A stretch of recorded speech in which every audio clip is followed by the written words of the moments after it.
আল্লাহ রাসূল বলেছেন ছোট বাচ্চাদের খেলাধুলা করার উত্তম জায়গা হলো মসজিদ। সুবহানাল্লাহ বলেন।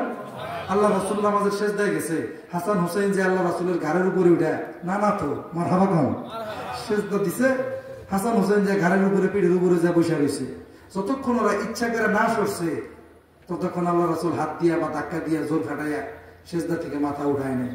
আল্লাহু আকবার বলেন। এদেরকে দমদমকি করা যাবে না, ডিস্টার্ব বেশি হইতেছে আজকের মাহফিলে, আমার চরম পর্যায়ে খারাপ লাগতেছে, পরেও কিন্তু আমি ওরকম দুর্ব্যবহার করতেছি না। কথা ঠিক না, করা যাবে না। দুর্ব্যবহার না করে আমরা আল্লাহর কাছে দোয়া করি আল্লাহ যেন পরিবেশটা সুন্দর করে দেয়। আমিন বলেন। তোমরা লড়াচড়া করবা, লড়াচড়া করবা না, কেউ লড়াচড়া উঠা বসা কথাবার্তা বলবা না। এত সুন্দর ভাবে বুঝায় বলে দিলাম, টমক দিলাম না, মিষ্টি ভাবে বললাম, ওদের পক্ষেই কইছি। কথা ঠিক না। আল্লাহ সবাইকে সুন্দরভাবে বসার তৌফিক দিক। আমিন বলেন। আর জোরে কোন আমিন। গভীর মনোযোগ দেন। ইমাম মালিক রাহমাতুল্লাহি আলাইহি আরো বেশি পেরেশানিতে পড়ে গেছেন যে আল্লাহ রাসূল 5 আঙ্গুল দিয়া কি বুঝাইলো আমাকে, মনে আছে না? ভুলে গেলেন আবার। এখন তিনি তার খাদেমের সাথে পরামর্শ করতেছে যে আমি এখন কি করব বলো তো। আল্লাহ রাসূলের সাথে আমার স্বপ্ন যুগে সাক্ষাৎ হলো, এই কথাগুলো বললাম, তিনি আমাকে 5টি আঙ্গুল দিয়ে ইশারা দিলেন, কি বুঝাইতে পারে একটু বলবা, একটু কেমনে কি করা যায় বলো তো, একটু পরামর্শ দাও। খাদেমের সাথে পরামর্শ করে। খাদেম বলতেছে হুজুর, আমাদের এই জামানার সবচাইতে বড় স্বপ্নের তাবির কারক, মানে স্বপ্নের ব্যাখ্যাকারী, তার নাম হলো আবুল আল্লামা ইবনে সিরিন রহমাতুল্লাহি আলাইহি। মারহাবা বলেন। খাদেম ডাক দিয়ে বলে হুজুর, আপনার এই স্বপ্নের সঠিক একটা ব্যাখ্যা যদি আপনি জানতে চান হুজুর, আল্লামা ইবনে সিরিনের কাছে গেলে তিনি হয়তো সঠিক একটা সলিউশন দিতে পারবে, সঠিক একটা সমাধান, সঠিক একটা ব্যাখ্যা, আপনার এই স্বপ্নের সঠিক একটা ব্যাখ্যা তিনি দিতে পারবে। ইমাম মালিক এইবার ডাক দিয়ে বলে খাদেম রে, যাও যাও তাড়াতাড়ি চলে যাও, তুমি আল্লামা ইবনে সিরিনের দরবারে চলে যাও, আমার এই স্বপ্নের ঘটনাটা তুমি বর্ণনা করবা এবং এটার ব্যাখ্যা জেনে আসবা।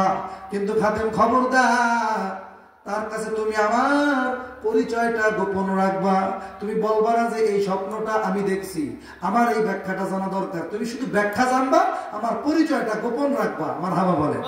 আর আসলে মারহাবা।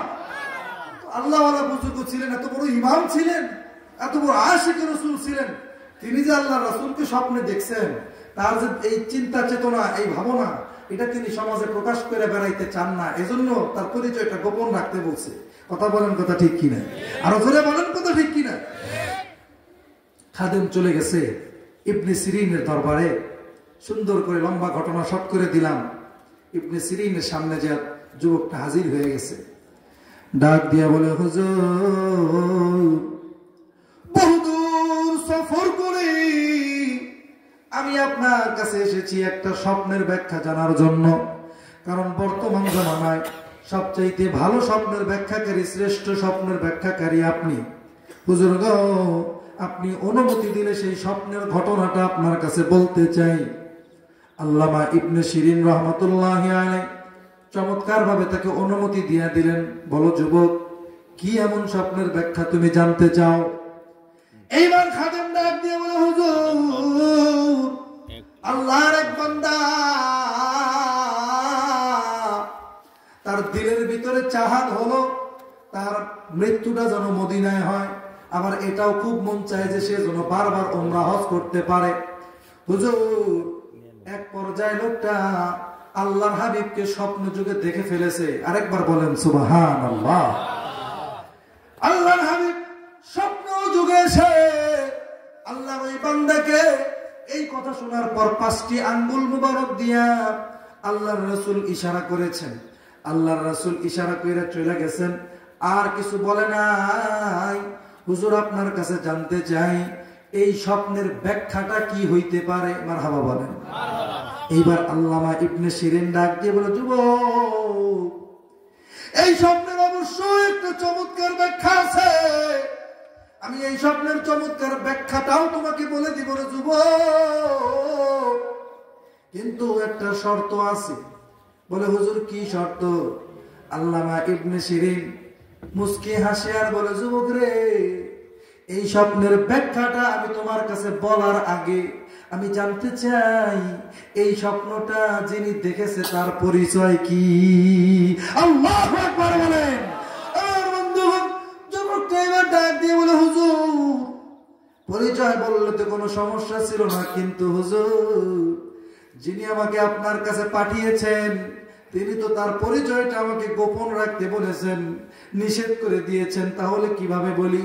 আল্লামা ইবনে শিরিন ডাক দিয়ে বলে, খাদেম, যুবক, তুমি যতক্ষণ পর্যন্ত এই স্বপ্ন যিনি দেখেছে তার নাম বা তার পরিচয় যতক্ষণ পর্যন্ত না বলবা, ততক্ষণ পর্যন্ত আমি ইবনে শিরিন এই স্বপ্নের কোনো ব্যাখ্যা দিব না।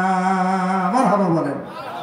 যুবকটা বলল, ঠিক আছে হুজুর, তাহলে আমি আবারও আমার হুজুরের কাছে যেতে হবে তার অনুমতি নেওয়ার জন্য। যুবক আবার রিটার্ন গেল, ফেরত গেল, হুজুরকে যা বললেন, হুজুর আল্লামা ইবনে শিরিন তিনি তো পরিচয় না বললে ব্যাখ্যা দিচ্ছে না, কি করা যায়? এখন ইমাম মালিক রহমতুল্লাহি আলাইহি বললেন, ঠিক আছে যুবক, যদি পরিচয় না দিলে সে না বলে, পরিচয় এখন বাধ্য হয়ে দেওয়াই লাগবে। কথা বলেন কথা ঠিক কিনা? তবুও আমাকে এই স্বপ্নের ব্যাখ্যাটা আমাকে জানাই লাগবে, জানতেই হবে। যাও, তুমি আমার পরিচয় বলে দিবা, এরপরে কি ব্যাখ্যাটা তিনি বলে দেন সেটা এসে তুমি আমাকে বলবা। আমার বন্ধুগণ, আমার বাবারা, যুবকটা হাঁটি হাঁটি পা পা করে আবারও চলে গেল আল্লামা ইবনে শিরিনের দরবারে। যুবকটা সালাম দিয়ে বলে, হুজুর আপনি পরিচয় বলার অনুমতি আনতে বলেছিলেন, অনুমতি নিয়ে আমি হাজির হয়ে গেছি। হুজুর এই স্বপ্নটা যিনি দেখেছেন তার নাম হলো ইমাম মালিক। আল্লাহু আকবার। আল্লামা ইবনে শিরিন মুস্কি হেসে দিয়ে ডাক দিয়ে বলে, খাদেম, যুবক, আমি আগেই কল্পনা করেছিলাম, ধারণা করেছিলাম এই স্বপ্নটা সাধারণ কোনো স্বপ্ন নয়, এই স্বপ্নটা সাধারণ কোনো মানুষ দেখতে পারে না। আমি আগেই ধারণা করেছিলাম এই স্বপ্নটা অবশ্যই কোনো যুগ শ্রেষ্ঠ বড় কোনো আলেম কিংবা আল্লাহওয়ালা বুজুর্গ দেখেছিল। রে যুবক, আমার ধারণা মিলে গেল, এই স্বপ্ন ইমাম মালিক দেখছে, মানে স্বপ্ন ঠিক আছে। একবার জোরে বলেন আল্লাহু আকবার। আল্লামা ইবনে শিরিন এইবার ডাক দিয়ে বলে, যুবক রে, তোমার হুজুরকে যা বলবা, তিনি তো তার মৃত্যু কবে হবে এই বিষয় নিয়ে টেনশনে পেরেশানিতে ছিল, পেরেশানিতে আছে। আল্লাহর রাসূল যে তাকে 5টা আঙ্গুল মুবারক দিয়ে ইশারা দিছে, এর মানে হইল কোরআনুল কারীমের সূরা লুকমানের 34 নম্বর আয়াত। একবার কি জোরে আল্লাহু আকবার হবে? আলোচনার মিল কি কিছু খুঁজে পাওয়া যাচ্ছে তো ইনশাআল্লাহ? হ্যাঁ, এখন যুবকটা চলে গেছে। আমি আপনাদের কাছে জানতে চাই, যিনি মুসলমানদের 4 মাযহাবের অন্যতম এক মাযহাবের ইমাম, মালিকি মাযহাবের যিনি ইমাম, এত বড় যোগ্য একজন আলেম, যুগ শ্রেষ্ঠ একজন আলেম, সে কি সূরা লুকমানের 34 নম্বর আয়াতের অর্থ কি সে জানে না? আর তোরা মানে জানে না? অবশ্যই জানে। যুবকটা খাদেমটা চলে গেছে, যা বলে, হুজুর আল্লামা ইবনে শিরিন রহমাতুল্লাহ, আল্লামা ইবনে শিরিন আপনার স্বপ্নের ব্যাখ্যা দিছে। বলে, কি ব্যাখ্যা দিল? বলে, কোরআনুল কারীমের 31 নম্বর সূরা, সূরাতুল লুকমান, সেই সূরার ভিতরে 34টা আয়াত আছে। ওই সূরার সর্বশেষ আয়াত 34 নম্বর আয়াতের দিকেই নাকি আল্লাহর রাসূল ইঙ্গিত করেছেন, এজন্য 5টা আঙ্গুল দিয়ে আপনাকে ইশারা দিয়েছেন। আমার বন্ধুগণ, ইমাম মালিক রহমতুল্লাহি আলাইহির বুঝার আর বাকি রইল না। আমার বন্ধুগণ, গভীর মনোযোগ দিবেন। তাহলে এই যে এই আয়াতের দিকে ইঙ্গিত করে দিলেন, আল্লাহর রাসূল তাকে 5 আঙ্গুলের ইশারা দিয়েছেন, এর মানে হইল এই আয়াতের ভিতরে আল্লাহ পাক যে 5টি ইলম আর 5টি জ্ঞানের কথা নিজের কাছেই রেখেছেন, গোপন রেখেছেন, কারো কাছে ওপেন করেন নাই, কাউকে অগ্রিম অ্যাডভান্স জানান নাই। এই 5টা ইলম আর 5টা জ্ঞানের ব্যাপারে আল্লাহর রাসূল সেদিন 5 আঙ্গুলের ইশারা দিয়ে বুঝায় দিছে। জোরে কোন সুবহানাল্লাহ। আর জোরে বলেন সুবহানাল্লাহ। আমার বন্ধু, পাঁচটা ইলম, পাঁচটা জ্ঞান কি কি? আল্লাহ পাক এক নম্বরে বলেন ইন্নাল্লাহা ইনদাহু ইলমুস সাআ। জোরে কোন আল্লাহু আকবার। এক নম্বর হলো কিয়ামত কবে সংগঠিত হবে, কবে, কিবারে, কত তারিখে, কখন কিয়ামত সংগঠিত হবে। এই ইলম আর এই জ্ঞান একমাত্র, শুধুমাত্র, কেবলমাত্র একজনই জানেন। জোরে বলেন তিনি কে? আর জোরে বলেন তিনি কে? একমাত্র আল্লাহ পাক জানেন। যদিও হাদিসের ভিতরে আল্লাহর হাবিব কিয়ামতের আলামত বর্ণনা করেছেন। মারহাবা বলেন। কিছু আলামত কে বলা হয় বড় আলামত, কিছু আলামত আছে কিয়ামতের ছোট আলামত, কিয়ামতের আলামতে কুবরা, আলামতে সুগরা। শুধুমাত্র সেই বিষয় নিয়ে আলোচনা করতে গেলেও মিনিমাম 2 ঘন্টার প্রয়োজন, সেদিকে যেতে চাই না। সংক্ষেপে বলতেছি, কিয়ামত আসলে কবে হবে, কোন টাইমে হবে, এটা একমাত্র যিনি জানেন তিনি কে? আরো জোরে বলেন। অনেক সময় দেখছি, আমরা ছোট সময়ও দেখছি, কিছু কিছু গুজব ছড়ে।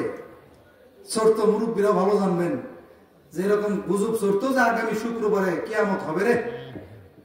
এখন যার পুঁজিতে, যার ঝুলিতে যা আছে, ভালো মন্দ, ভালো ভালো বাজার ঘাট করে খাওয়া শুরু করছে। আগামী শুক্রবারে যদি কিয়ামত হয়ে যায়, ধ্বংস হয়ে যাবো, তাহলে খাবো কারা?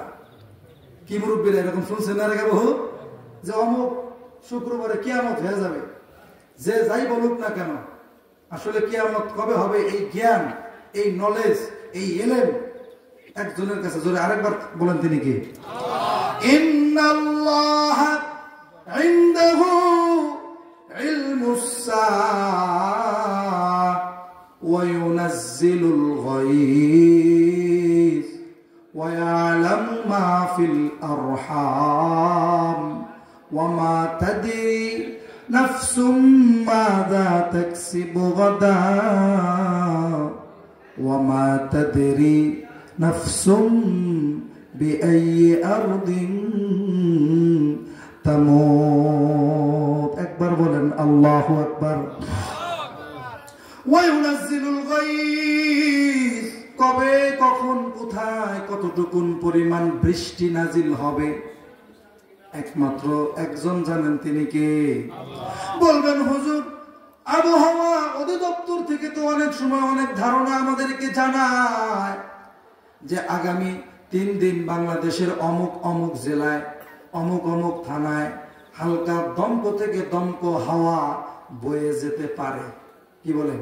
এরকম ধারণা দেয় না? তারা কিন্তু নিশ্চিত ভাবে বলতে পারে না যে আগামীকাল বাংলাদেশের অমুক অমুক জেলায় অবশ্যই 100% এই পরিমাণ বৃষ্টি হবে। এরকম ভাবে কি তাদের বলার ক্ষমতা আছে? আর জোরে বলেন ক্ষমতা আছে? তাদের ধারণা বা তাদের যে খবর, এগুলি অনেক সময় ভুল হয়ে যায়, মিথ্যা প্রমাণিত হয়ে যায়। বলছে অমুক অমুক জায়গায় আগামী 15 দিন পর্যন্ত কোনো বৃষ্টির আশঙ্কা নাই, দেখা গেছে পরের দিনই মুষলধারায় বৃষ্টি হয়েছে এলাকায়। কথা বলেন, কথা ঠিক কিনা? আর জোরে বলেন ঠিক কিনা? অতি বৃষ্টি, অনাবৃষ্টি